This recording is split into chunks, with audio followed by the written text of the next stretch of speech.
আসসালামু আলাইকুম বন্ধুরা, ধরো যাদের ল্যাপটপটি এভাবে ডিসকানেক্ট করলে অটোমেটিক স্লিপ মোডে চলে যায়, এক্সটার্নাল মনিটরে কিভাবে এই সমস্ত সমস্যার সমাধান করবেন আশা করি আমাদের সম্পূর্ণ ভিডিওটি দেখলে শিখতে পারবেন।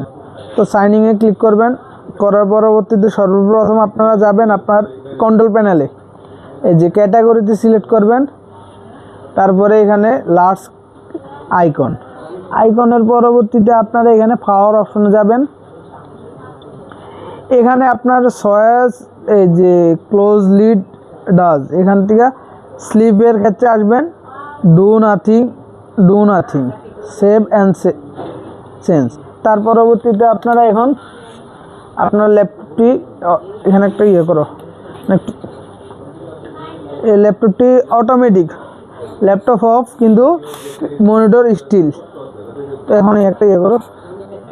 আশা করি কীভাবে এই সমস্ত সমস্যার সমাধান করতে হয় বুঝতে পারছেন। যারা আমার চ্যানেল নতুন অবশ্যই সাবস্ক্রাইব করবেন। দেখা হবে নতুন একটি ভিডিওতে, সে পর্যন্ত ভালো থাকবেন। আল্লাহ হাফেজ।